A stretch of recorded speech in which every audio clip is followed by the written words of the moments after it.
आप सब भोजपुरिया समाज के हम अवनीश यादव हाथ जोड़ के प्रणाम करतानी। फोन पे एक औरत अपने पति को नवरात्रि पूजा में शामिल होने के लिए कैसे बुलाती है, सुनी जा लो। बोला बोला दुर्गा माता की, शेरा वाली मैया की।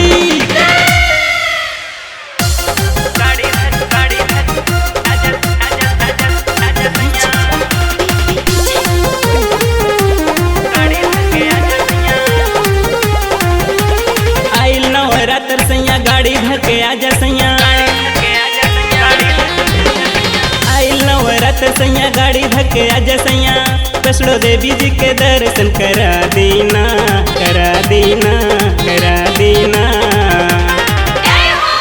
धाम कटरा राजा जी घुमा देना, धाम कटरा राजा जी घुमा देना, धाम कटरा सैया जी घुमा देना।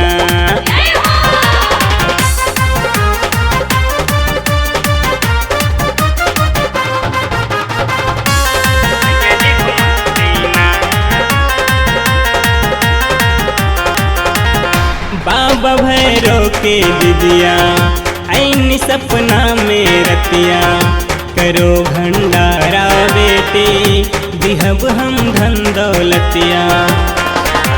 बाबा भैरव के दिदिया ऐनी सपना में रतिया, करो भंडारा बेटी दिहब हम धन दौलतिया।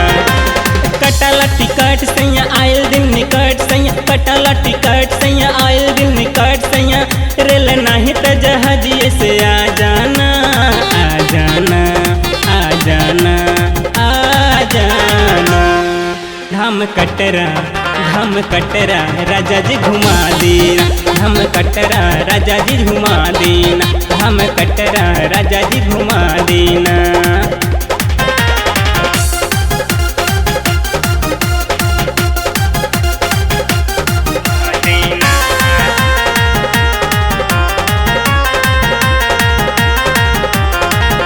नौ कल साधराइबो, नौ कन्या के खियाइबो, त्रिकुटा पर्वत वाले के अपना घरवा में बुलाइबो।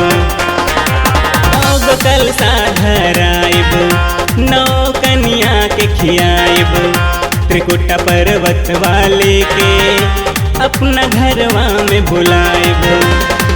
लगल सर ढके डोर राजा माना बत मोर, लगल सर ढके डोर राजा माना बत मोर। जाने आवनी से पिया तू भुला जाना, भुला जाना, भुला जाना, भुला जाना। धाम कटरा राजा जी घुमा देना, धाम कटरा राजा जी घुमा देना, धाम कटरा राजा जी घुमा देना।